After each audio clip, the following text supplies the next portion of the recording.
back to this lesson on genetic code. The learning goals of this session are 1. Explain briefly on the use of cell-free system to decipher the genetic code. 2. Know how to interpret and use the genetic code table. 3. Characterize the unambiguous, degenerate, contiguous and universality of the genetic code.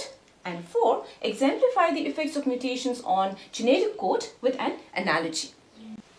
So far, we have completed the first step of gene expression, which is transcription, during which a segment of the DNA is copied into an RNA.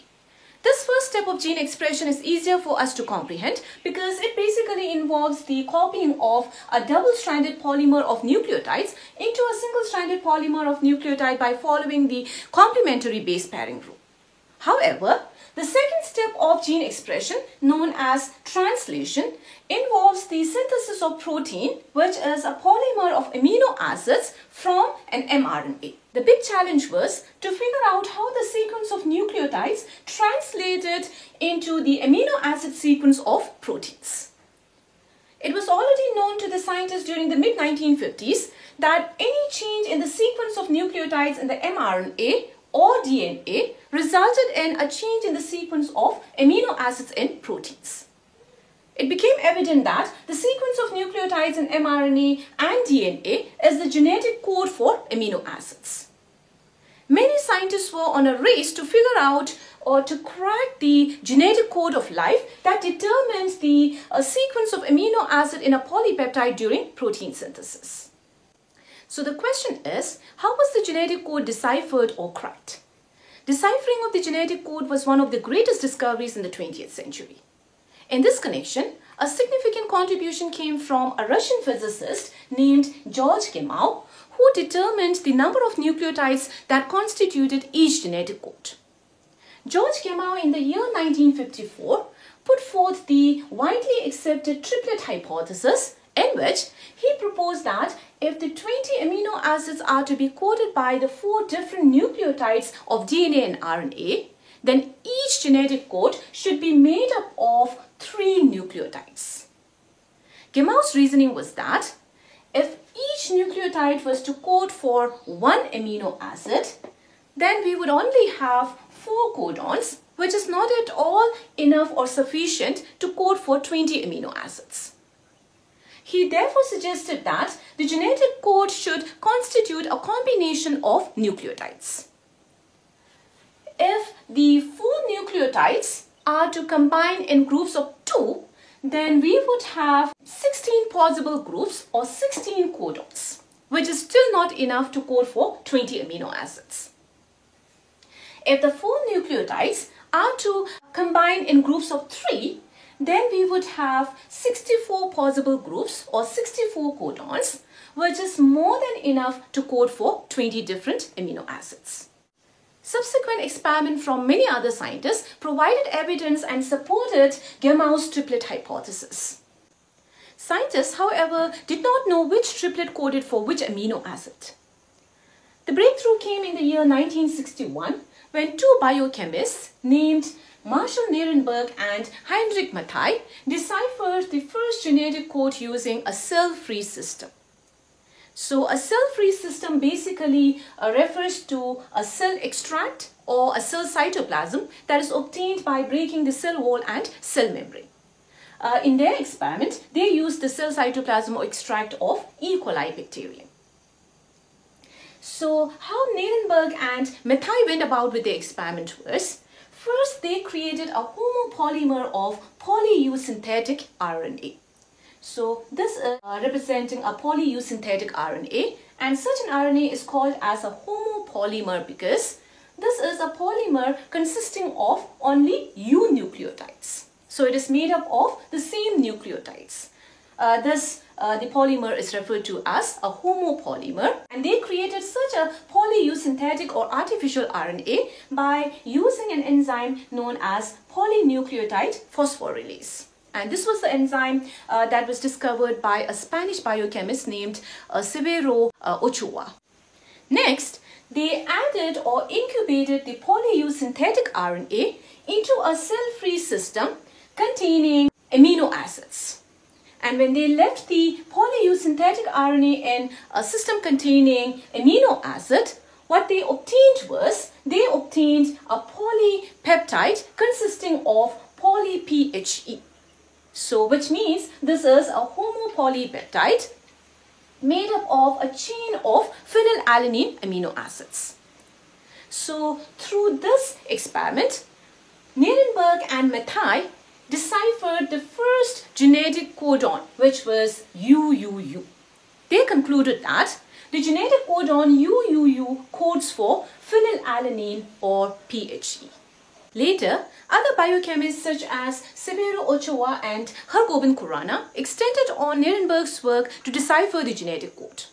And they worked on more complex sequences of RNA. They created copolymers of synthetic RNA. For instance, Hargobind Khurana created a copolymer of poly-UC synthetic RNA consisting of repeating UC sequence. And such a poly-UC synthetic RNA was similarly incubated in a cell-free system consisting of amino acids. What Khurana obtained was, he obtained a heteropolymer consisting of alternating serine and leucine polypeptide.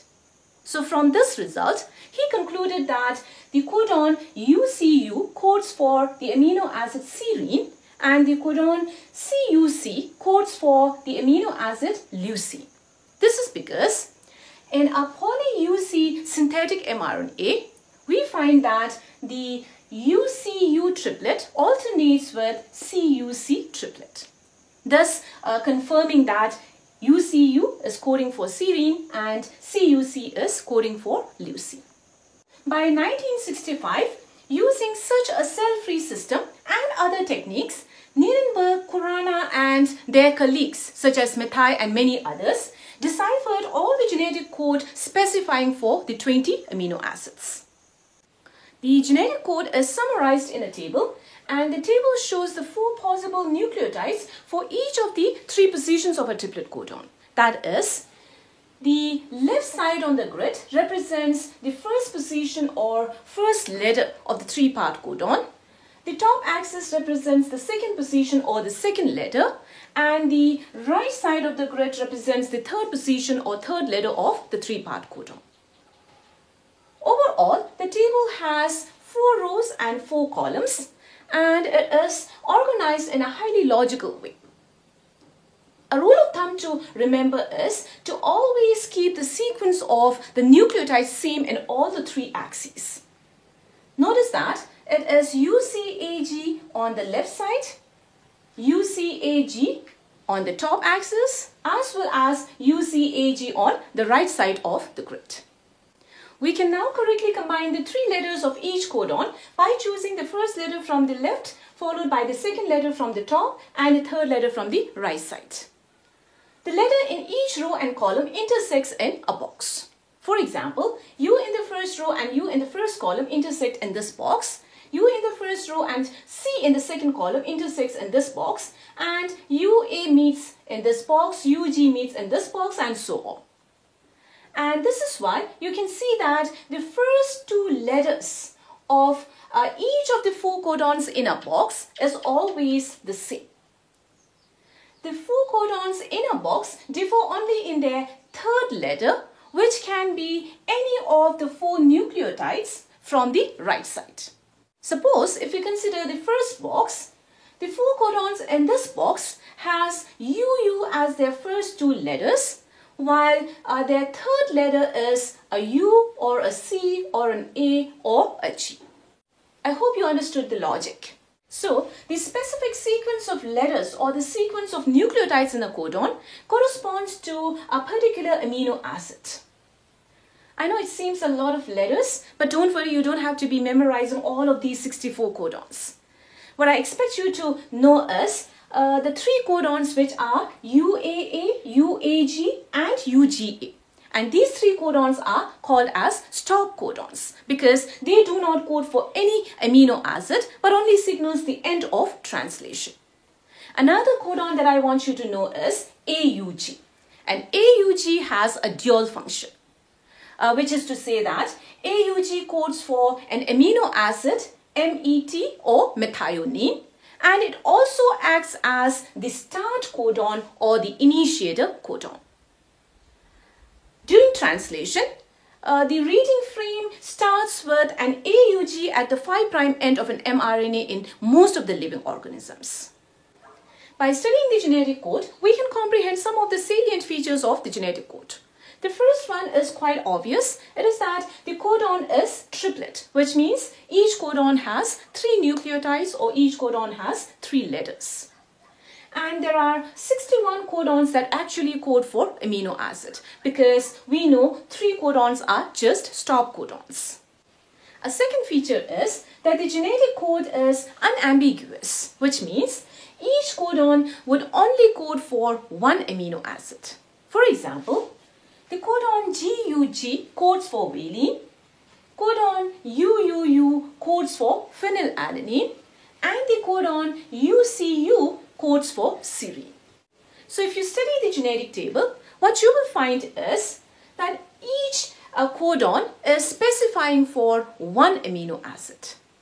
The next feature is that the genetic code is degenerate or redundant, which means some amino acids are coded by more than one codon. This is owing to the fact that we have more number of codons than the amino acids to be coded. So there are 64 codons and we have only 20 amino acids to be coded. For example, phenylalanine is coded by 2 codons, which are UUU and UUC.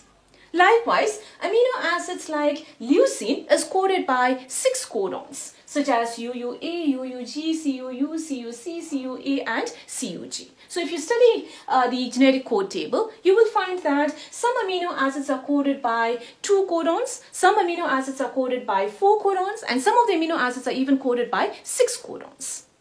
The exception to this rule is 2 amino acids, which are methionine and tryptophan. Both of these amino acids are coded by only one codon. Methionine is only coded by AUG and tryptophan is only coded by UGG. Another feature is that the genetic code is contiguous and non-overlapping. This means that the nucleotides are read continuously in groups of 3 letters from the starting point to the end, and that each nucleotide is part of only one codon. Suppose if we consider this hypothetical mRNA sequence, you will notice that the first 3 letters AUG is read as the first codon, followed continuously by the next 3 letters UUU as the second codon, UCU as the third codon, UUA as the fourth codon, and so on. So what I'm trying to say here is that the reading of the nucleotides from the start to the end is continuous without any interruption, and that each nucleotide is part of only one codon. So a nucleotide cannot be reread in the adjacent codon. Another interesting feature is that the genetic code is nearly universal. Genetic code remains conserved or same across the species. This means that the genetic code for protein synthesis remains same in almost all of the living organisms. Just to cite one example, UUU codon codes for phenylalanine in nearly all organisms. However, exceptions to this rule also apply.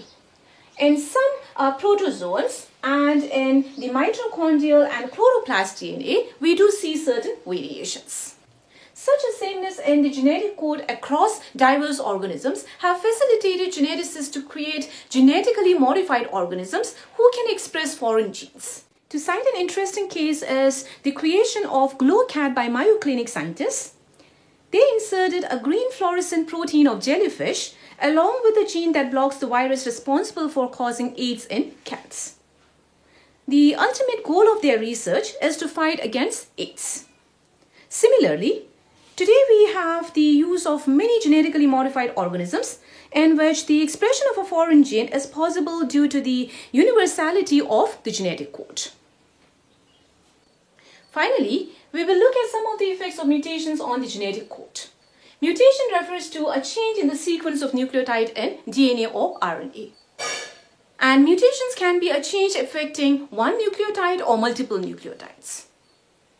You know, Mutations in which one nucleotide is changed are called point mutations. And in this segment, we are going to be looking into some of the effects of point mutations. The effects of point mutation can be variable. It can be a silent effect, or it can show a beneficial effect, or it can also have harmful effects.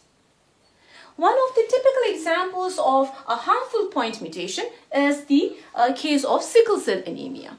So in sickle cell anemia, there is substitution of a single base, which is an adenine in GAG codon at the 6th position of the beta globin G. And adenine in GAG is substituted by uracil. And because of the substitution of the adenine by uracil, it has caused the substitution of glutamic acid at the 6th position of the amino acid in the polypeptide by valine. And such a substitution of glutamic acid by valine consequently resulted in the sickling of RBC, or the condition which is known as sickle cell anemia. On the other hand, some of the effects of point mutation can be silent. For example, if we consider the substitution of the third U in the codon UUU by a C, then this codon would be changing into UUC, which still would be coding for the same amino acid, that is phenylalanine. And such kind of a mutation where we do not see any kind of a direct effect of the mutation is referred to as silent mutation. And this is because of the degeneracy of our genetic code.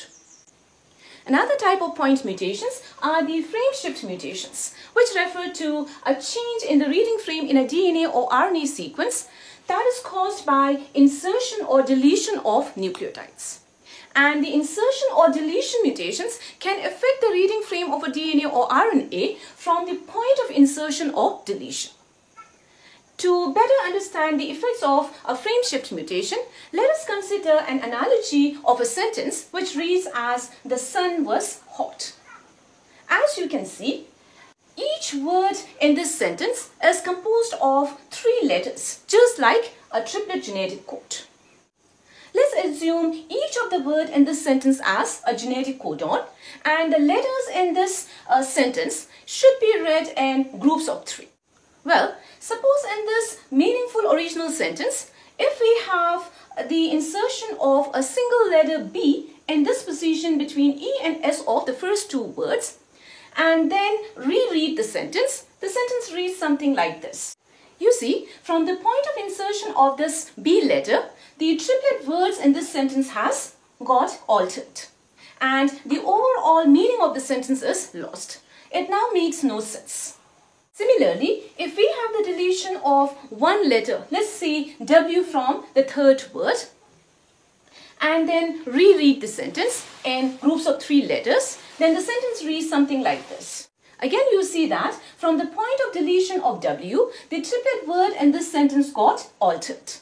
To sum up, deletion or insertion mutation causes frame shift mutations in which the reading frame is shifted or altered, resulting in the change in the codon from the point of deletion or from the point of insertion. Nonetheless, frame shift mutation studies forms the basis to prove that the genetic code is triplet and the genetic code is read in a contiguous manner. Well, that's all on the genetic code, and I'll catch up with my next video lesson.